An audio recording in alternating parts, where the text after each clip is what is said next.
I know that I don't text enough, but you're always on my mind. Okay. To show you that we care about you, our friend, we want to talk about one of the most important things in your life. That's your blood.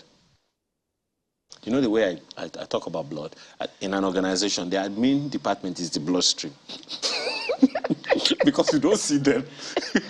But they are there working. But they are there. Okay. So we want to talk about blood care, and it just so happens just about a few minutes ago, maybe about 30 seconds ago, we heard that we're going to have the first National Blood Donors Day in this country. Yeah. And I'm wondering, in the first place, the idea of donating blood is a scary one for most people. With the blood, you never chop. Well, it's worse now, isn't it? Exactly. It was better before, because I remember I used to regularly donate blood when I was younger. Yeah. Even though sometimes I would ask myself, so why are you doing this? I'll just lie there, and they would say to me, when you finish, go and take plenty of water. Anyway, this conversation is a lot, so let's begin it with Dr. Bodrin Oshikomaya, who is the Executive Secretary, Lagos State Blood Transfusion Agency. Yes, please. Thank you so much for joining us this morning. Thank you very much. Good morning, everybody. An entire agency. Yes, please. For blood transfusion. Just for blood transfusion. So what exactly do you do? So the first is that we have a mandate to ensure that there is safe blood in the country, in the states, through voluntary blood donation, through processing of the blood, checking up the blood for transfusion transmissible infectious agents, ensuring that blood is adequately transfused through appropriate clinical use of blood, and also to regulate the blood transfusion centers around. That is the private blood banks, the public blood banks. So the issue of blood is really important because it's a form of transplant, quote and unquote, because you are taking a part of somebody's body and you are directly putting it inside. So if that blood is not safe, you are going to endanger the lives of the person having it. Apart from that, as you have said, blood is a scary issue. You cannot lump it. Yeah, you can't lump it with the whole of healthcare just like that. We really need to have one-to-one contact. It's not a culture around here. So we need to ensure that people understand the science of blood, the need for blood, the health of blood, as you have said. It's a lot of work. And we've been doing it for years. At least the Lagos Blood Transfusion Service has been established since 2004, and we still have not gotten there. The number one thing you mentioned is blood donation. Yeah. How is that going? So blood donation is, we have started. It's going slowly. It's getting better every year. So that's surprising. Yes, it's getting better every year because we want to encourage more voluntary blood donation, much more than other forms of blood donation. With 133 million people. Yeah. In poverty. Yeah. Multidimensional poverty. Thank you. Where are these donors coming from? The moon? No, they're coming from you and I. No, I did not say... You have to eat well to be able to donate blood, because you're going to check the quality of my blood. Definitely, even before we collect it. So I've not said that we've gotten the adequate amount, and I have to tell you that we are really far from the adequate amount. If you look at what the WHO says, that the World Health Organization talks about our need, it says that our need for any country, for any population, is supposed to be 1 to 2% of the population. So if you look at Nigeria, we don't usually use 138 million, we use about 200 million in Nigeria. So if you look at that population, look at 1% of that population, that is about 2 million units of blood, and we have not gotten it. In Lagos State, it's about 200,000 units of blood. If you look at the population of about 20 million. In 2021, we're able to meet only 50% of that need. Only 50% of that need. But it is better than years before. Every year, we are taking a step forward, getting closer to that mark. We haven't gotten there yet, but it's better than before. There's a lot to talk about that. Perhaps let's look at the lifestyle angle of it, because that's what this segment is about. Perhaps the challenge, one of the challenges could be, people don't even know. It's like I am denied of something when I give blood. I give my blood, I don't get anything. Is there any benefit to it? Lots of benefits, loads of benefits. So the first benefit that every blood donor will feel is you know that you are saving a life. There's this sense of, I'm doing something good. I'm saving somebody's life. Somebody is going to tell you right away, look, save my life first. Even me, I don't even feel safe first. And then that is it. And then the second is that's the benefit to the person that will receive the blood. For the person given the blood, the first thing is that you're having a mini health check, because you're going to check your blood, check your health status, check your physical status. So you have a mini health check, and we're able to even diagnose some potential problems in some people. So we will do all those. We will check your blood pressure. We will check your blood level, if it is adequate or not. We will ask you a series of questions. The questions could be so tiring sometimes, but you know, people do not ask those questions. Even when you get to the hospital sometimes, the doctors face your complaints. But when you are donating, but we look at a whole myriad of questions that you might not even think of. So you are even able to detect if there is something wrong or not. Apart from that, studies have shown that a lot of blood donors, as in if you donate blood regularly, there's a lesser incidence of cancer, less incidence of cardiac diseases, of strokes, and of liver diseases. And this is really nice. Preventive health is the major thing, especially in this country, Nigeria. You've talked about some of those benefits. Now, the question that naturally comes to mind for me is, how is giving blood helping the donor? The donor. Yes, so that is it. So the donor, if you are donating blood, there's a reduced incidence of you having cancers, liver diseases. Now, there's something called iron in our blood. So blood donation regulates the iron levels. And studies have found out that when this iron level is well regulated, people do not have, they're less predisposed to all these conditions. And I also mentioned that if you donate blood, we are able to uncover potential health problems. We do tests for you. We do viral checks for you. We check your blood pressure. And we check your packed cell volume. And so all these things are beneficial. Your blood is kind of rejuvenating. Yes, yes, your blood is rejuvenating, and we are taking out some of those iron in that blood you are giving somebody else. How does it help to reduce the risk of cancer? So, well, these are studies that I might not be able to talk about here, but it's all surrounding the level of the iron in the body. Okay. So, how do I ensure that I have healthy, good blood in my body? Yeah. So that I can donate. Even if I don't want to donate, at least I have good, healthy blood and I don't have to worry about my blood. So we've talked about it already. It's all about lifestyle changes. First, we want you to eat well as you can, having a balanced diet. Please define how well. So you don't need to eat large amounts of eba or apple or carbohydrates. Well, if you're not bellyful, you were told last week, you should not be more than this if you that woman will come back and come and talk about that thing. So you don't need to eat large amounts, but you just need to eat the right quantity. Vegetables. Have vegetables in your meals. You people should speak the thing that is Nigerian. Madam, relax. Relax. Wait. From my experience, my own experience, I chop small food, eat plenty vegetable in 2 hours. Okay, no, you're hungry again. I'm hungry again. But you know that sometimes our hunger, just because we're hungry does not mean our body really needs the food. But my stomach is feeling it and calling for it. Then you take a lot of water. You know, I've not talked about that. I've talked about feeding. Okay, a lot. You need to rehydrate yourself. Women, please. 2 carrots. Please. You people should relax. You should calm down. Okay, all right. Oh God. What's his name? The man he have provoked. Gideon, Musiliu, Abdullahi, who went to the farm to work. You ask him to eat small this one and plenty vegetable. Please explain. How will he not be hungry in 1 hour after the whole body manual work? Yes. After the manual work. Well, or are you saying there's different studies for? No, we need to have adequate. No, but there's something called balanced diet.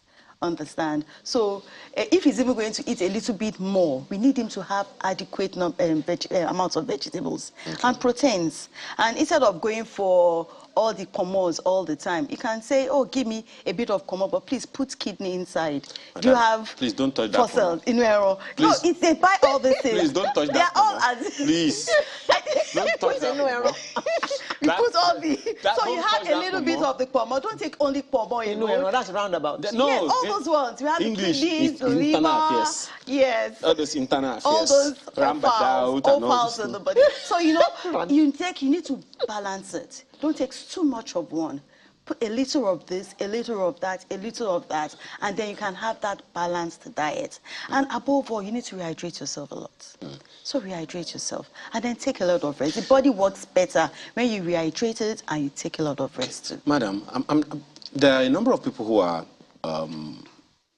sitting down at home or whatever it is now, watching us and trying to make sense of all these things that we're talking about. Well, you will still answer this question, Alera. Please make sure we don't forget. How do you know you have too much blood in your system? We'll talk about that one. Yeah.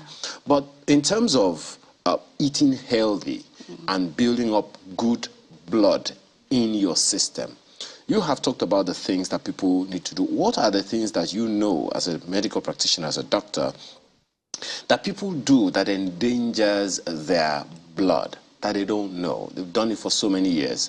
They will tell you, look, my grandpa lived up to 138 and he didn't die until this. I'm just doing exactly the same thing my daddy did, and all those things. There are those who will come to you and say, look, you say we shouldn't smoke, we shouldn't do this, we shouldn't do that, but my great-grandfather did it for so many years. And so how do people... Died at 98. And, you know, they lived long life. In their generation, they always live long, no matter what they eat. How do people, you know what not to consume or what to consume? What are the ways in which people endanger their bloods without knowing it? So first of all, it's, as you said, it's all about your lifestyle. Smoking actually, in a way, makes your blood levels high a little bit. So people will say do not smoke, but we have people that will smoke just before donation. It gives the body a sense of reduced oxygen, and then the bone marrow produces momentarily some hormones that increases that blood. And so we tell people that want to donate blood, when you are coming to donate blood, please do not smoke. We have World Health Organization criteria that if you must donate blood and you're smoking, you must refrain from smoking for at least 48 to 72 hours, so that your body does not assume that there isn't oxygen and then it increases. By the time you collect the blood and the blood is tested after a while, we just notice that the percentage of that blood level is actually very, very low. Whoa. With respect to taking alcohol, alcohol can damage our body organs. It can damage our liver, it can damage our kidneys, and these are where we produce hormones that goes into the bone marrow to produce blood. Apart from that, not going for regular health checks could actually endanger our lives. There are some things that causes blood to be lost. Things like, for females, females that have fibroids, some of them will tell you, okay, I have fibroids, but you don't go to the hospital. I'm not going to treat it medically. I'm going to use some herbal medications. But things like this will make the woman lose blood regularly every month, and then the woman gradually begins to have a low level of blood. What about peptic ulcer disease? Especially now that we have a lot of spiritual people and a lot of poverty. You are not eating well, you are feeling the pains, or you are doing a lot of manual labor and you are taking things called NSAIDs, that's non-steroidal anti-inflammatory drugs, that can predispose you to ulcer. You know, you might not know what is wrong, but regularly the blood loses bits and bits of this blood in your stool. And it's endangering the life of the person. Generally, the health is endangered, the body is losing some blood. What other things can cause us to lose blood? Also for males and females, urinary tract infections, worm infestations. We eat outside, we have a lot of worms in the food that we eat. I know these worms will gradually suck a little bit. They feed on both the food and on the blood, and gradually the blood level of this individual is going down. So we not having regular health checks or not accessing health in the right place can endanger the blood of that individual. So how does a person know when they don't have enough blood in their body? So the That's what you call anemia, right? That is what we call anemia. So anemia is if you don't have adequate amounts of blood for your age and for your sex. So Okay. the blood levels depends on your age, and it also depends on your gender. The Okay. gender that you have. So one of the first things you notice is, oh, some people might feel dizzy. I'm tired. I get tired easily. What is wrong with me? I'm feeling very, very tired. That is the commonest complaints by anybody. Then you could also come down with headaches. Oh, I feel a little bit dizzy and I'm having associated headaches. And that is what that individual will say. However, when people are looking at that individual, oh, you look pale. Yeah, you say you look white. You are looking pale and white. So you will also notice on the complexion, on the palms of the hands, in the eyes, that the person is actually looking at your hands. Don't worry.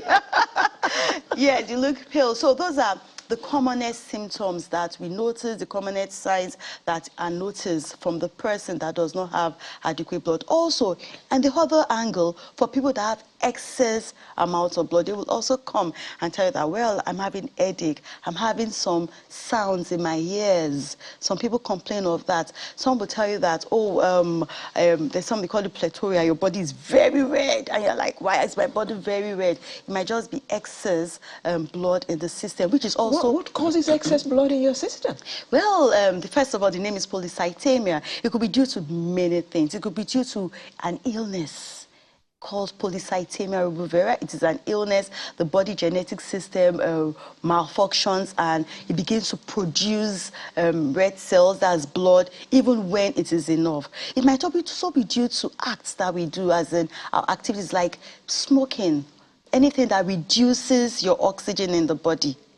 It can cause the body to produce more and more cells. And people that live in high altitudes, people that live in areas like Jos, they actually have more blood than every other person because of that high altitude. So it depends on, it can be due to your activities, it can also be due to an illness. Are there risks to having too much blood in your system for too long? Yes, there are risks to it. If there are too much blood, if it is due to an illness, it could lead to things like blood clots in the body. Oh. Yes, it could transform to another form of cancer. So, as I say, if it's an illness, if it is not well cared for, the person can transform to a cancer, a form of blood cancer. So we really need to know what is causing the excess amount of blood in the body before the person goes. So anytime we encounter, so if anybody comes, if you have a group of people coming for blood donation and we check the levels and it is high, we don't let the person go and we do not collect the blood. The first thing we do is to refer that donor to a hematologist for good investigations. That person cannot go back home to sleep without us knowing why that blood is increased. Because if it's due to an illness, then that person has to access care as soon as possible. Don't look at me like that. I'm not the doctor. No, I've given up. Let's go back to Too little blood, too much blood. Too much blood. Everything is conditional. It's Yes. okay. Now, you please speak again to the nutrition angle of blood. I know that, I mean, you stated it earlier. What are the things that people need to consume, especially as we build up to the what your people call Christmas? As we build up to the Christmas season and the end of year, there's always a lot of merriment at this time. A lot of people go to a lot of events, shopping, a lot to drink, a lot to eat, and all those things. So there are cultures people cultivate at this time of the year that impairs their health, especially their blood, which we don't even know. Because I mean, you just eat, you don't know, you eating, you've digested, you enjoyed it, and that's it. You won't give and it's testimony. fun to enjoy food. Exactly. So what are those things? Food makes one happy. What are those things we need to pay attention to, especially nutritionally, in order to retain or maintain the health of our blood systems as we approach the end of year? So we advise that eat a lot of foods with vitamins in it, things that have folic acids, yes, folic acids and vitamin B, such as vegetables. Green vegetables have got a lot of iron in it too. You want to take a lot of things with iron. Green vegetables, I like okras, ewedus, the spinach too is always very good. You didn't talk about ogbono, and that can be, for some of us, we can protest. So with respect to ogbono, don't worry, it's all draw. Just take a bit of okra with the ogbono and enjoy yourself.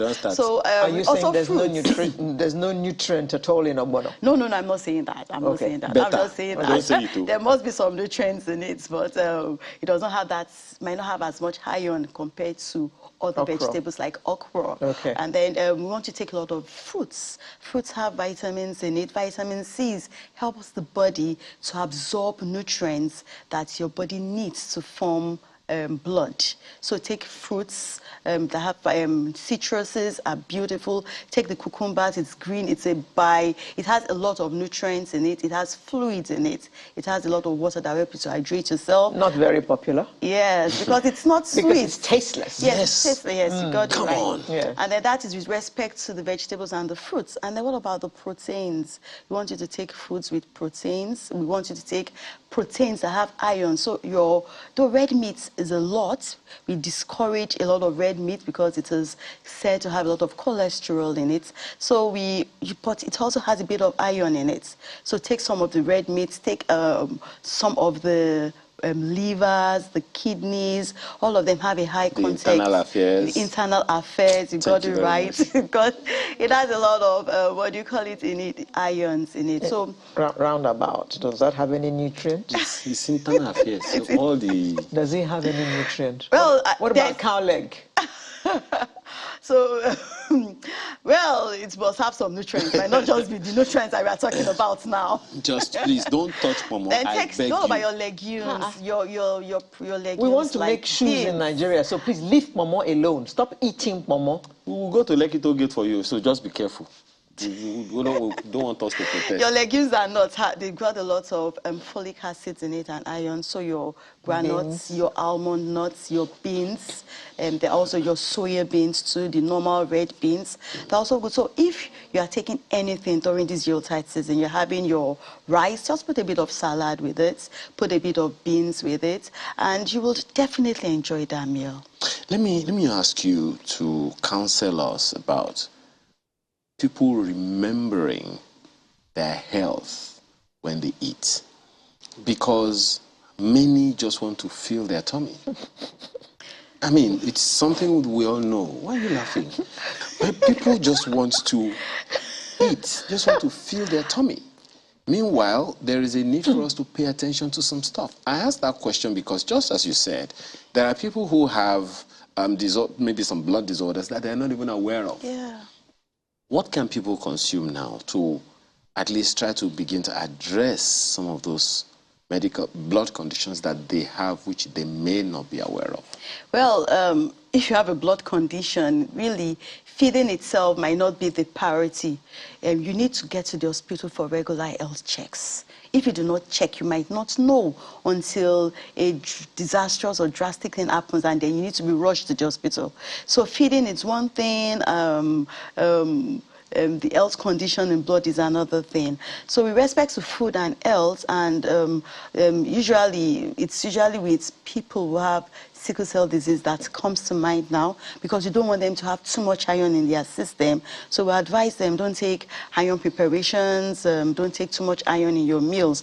But usually food should help to promote and to ensure that your bone marrow produces better blood. So health conditions are one thing, the feeding is another thing.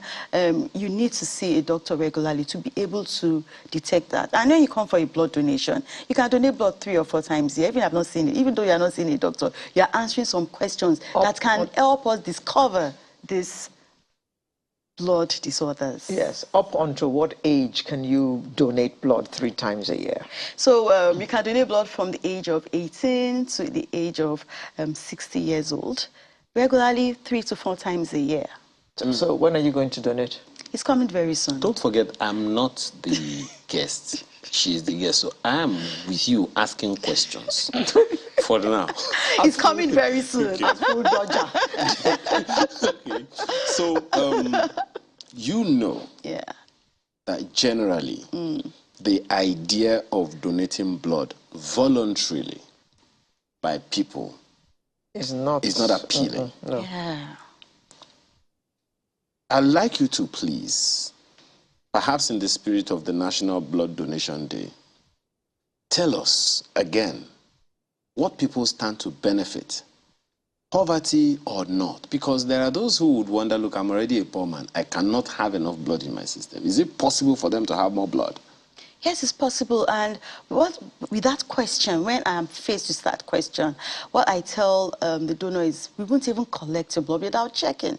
You never can say how much blood is in your system, if it is adequate for donation or not, if you don't sit down and be checked. And in checking, it takes just a few seconds to check. Once you've answered the question, we will use the point of care sticks, that's the hemoglobinometer, to check if the blood is adequate. And you see the level. If it is not adequate, we'll tell you, oh, Mr. Man, Mrs. Woman, we don't have enough blood. You need to do this, this, this. So blood donation, coming for a blood donation, also helps to educate that person on a healthy lifestyle.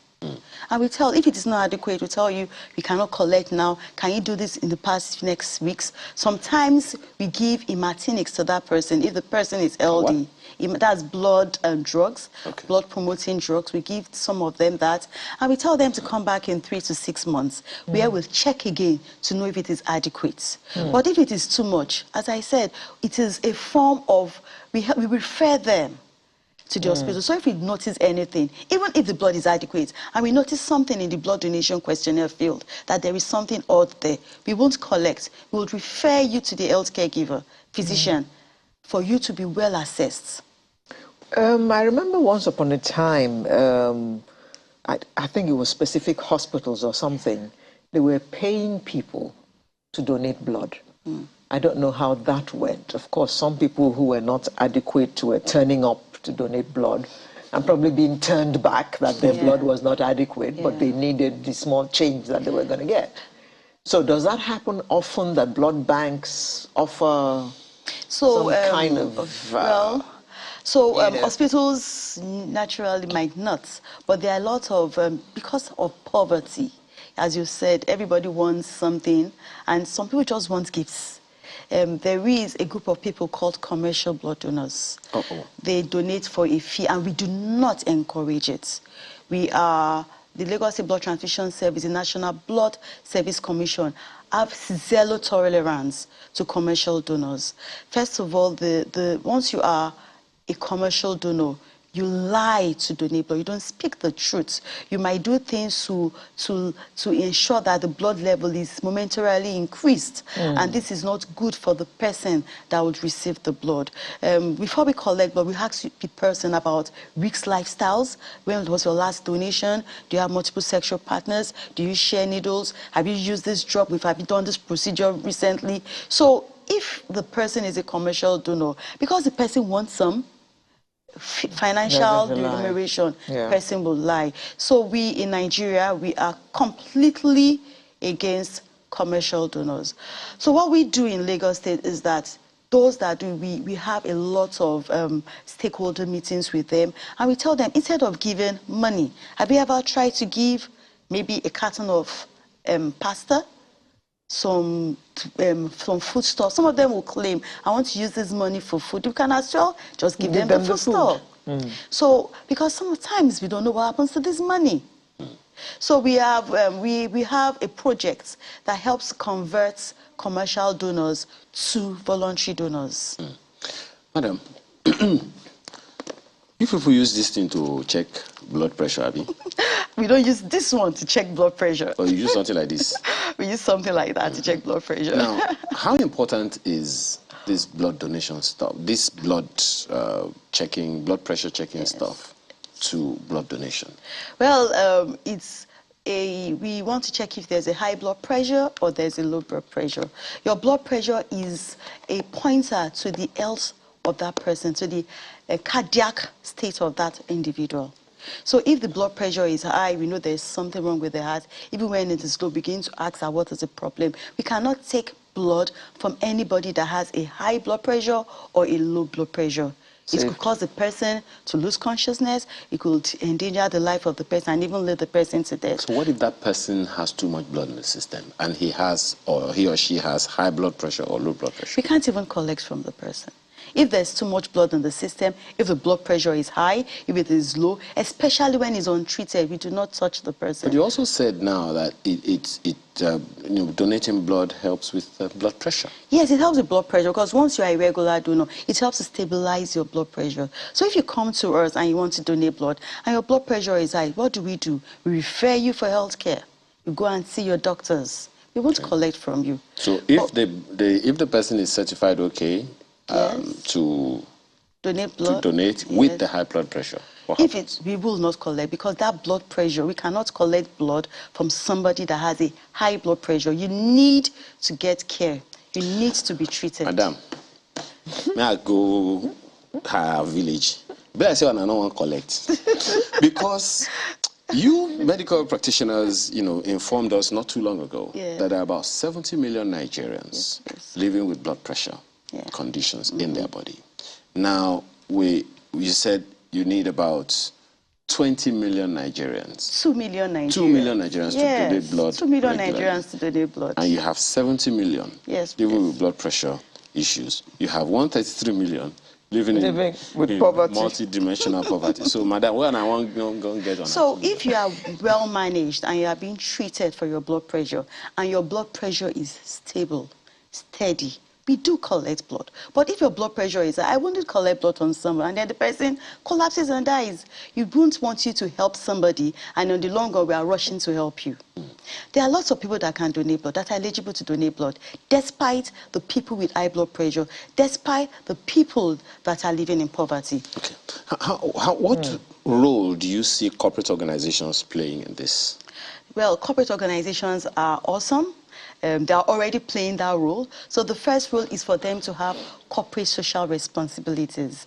The same way they do in humanitarian services, that they go to old people's homes, that they clean the streets, they can also organize blood donation drives to times. From their staff? From the staff. So we have quite a number of them that call us. And corporate organizations give us large amounts of blood at the same time. Imagine you are going to an organization that has about 1,000 people in it. We are sure to get maybe 1%, about 100. So when you have a corporate organization, it is easy to regularly educate because they are a well-organized gathering. So we educate them, we have webinars with them, we go there in person to sensitize them on the need to donate blood. They ask questions, beautiful, intelligent questions, and we're also able to answer them. So that's the first. The second thing is that corporate organizations can give souvenirs. We encourage them that if you have souvenirs from your organization, please donate it to the Blood Service Commission or to the Lagos State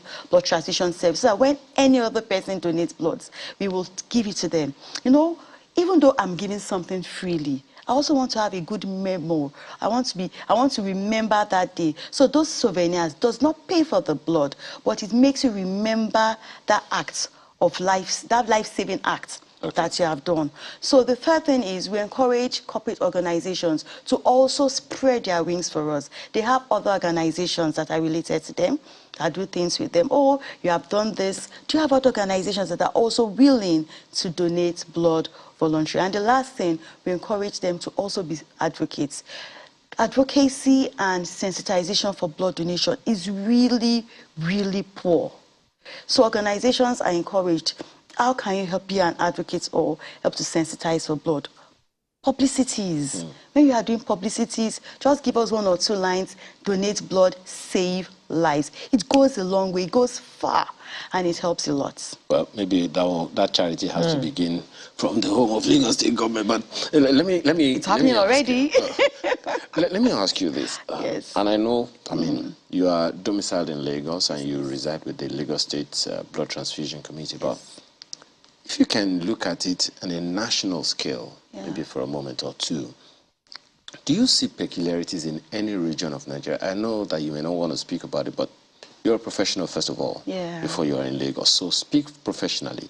Are there cultural practices or cultural lifestyles that encourage or inhibit blood donation, which could also may have a negative or positive impact on people's attitude to blood donation? Yeah, it's easier for me to talk about Lagos State. I know, Yes. but you're a professional. I'm a professional. So, with respect to regions, I really cannot specifically say, but a lot of blood comes from Lagos State, and that is because there is quite a number of sensitization and advocacy happening. I also know that places like Plateau State and Abuja, because we have groups, we have groups of people that are willing to do a lot of advocacy. It's not like Nigerians do not want to save lives. Nigerians are even the sets of people that always want to do more.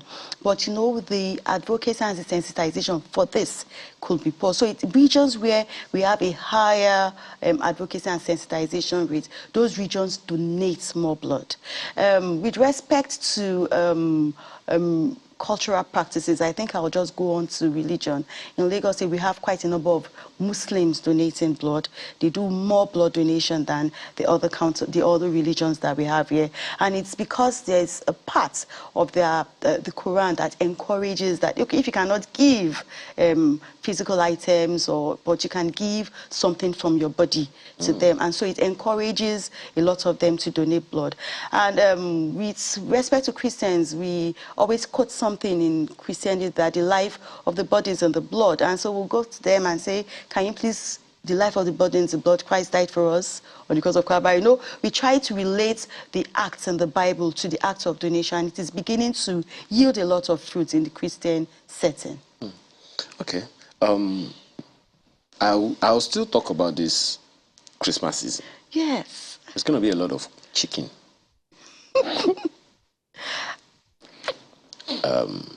What are those things common to the season that should be encouraged? What are those things common to the season that you would advise caution?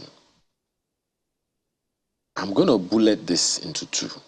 People are going to travel out of their primary domains a lot. They'll go to the village. Some people will go to Shekiri or whatever their area is. Don't look at me like that, please.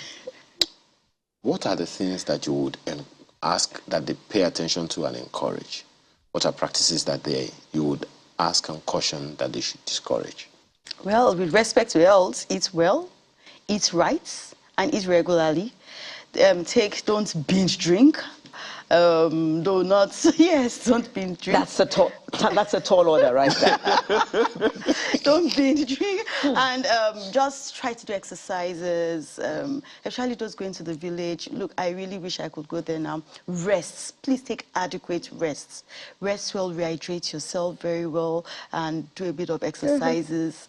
Well, so it's all about the same things, healthy living. Okay. Whatever you do for your whole body will definitely affect your blood. Before you go, I have to ask you this one. You said the other time that people should not drink alcohol. But you also said the other time, we've heard this, and please, you may have as well, said that red wine is good for the blood. I didn't say you shouldn't take alcohol. What I said is, when you want to donate blood, we have people that take alcohol that donate blood. What we say is, do not take alcohol 48 to 72 hours before you donate blood. That's 2-3 days before. So we refrain from it. Is red wine good for the blood? Well, red wine is good for the body. Not the blood. The blood is part of the body. I'm just asking, just to be clear. We really must not leave this place without talking about the National Blood Donors Day. It's the first of its kind, and we are really excited about it. And it's also the Yuletide season. You are giving gifts. You can give. You cannot give me a pair of shoes. Give somebody a unit of blood. And so it's coming at the time. How many pints do you take? We take just one. 1 pint, okay. We need to describe that pint. Have you seen pure water before, sachet water? It is exactly that size. 50 cl. Yeah, sachet water is about 450 cl. Oh, sorry. 450 cl. So it's going to happen on the 8th all over Nigeria. It's the first of its kind. We are excited about it because it's going to bring Nigerians to understand that donation, blood donation, is a civic responsibility. You have to save somebody else's life. We cannot manufacture blood from anywhere. It's also an opportunity for us to inaugurate the tertiary blood safety club, because in Nigeria, most of the people that donate blood are youths. We are talking about corporate organizations. The good thing about them is that they are an organized group. At this juncture, madam, you have to pay to channels to come and do the rest. No, we're not going to do that. So, okay.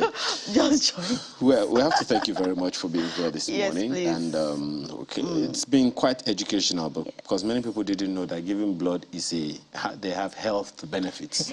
It's therapy. Therapy. Dr. Obiodun Shikomaya, Executive Secretary, Lagos State Blood Transfusion Committee. Thank you. Yes, for being here this morning, and wish you all the best. Thank you so much. I'm expecting you. We'll talk about that one in camera. So, the home stretch is next. After now, please stay with us.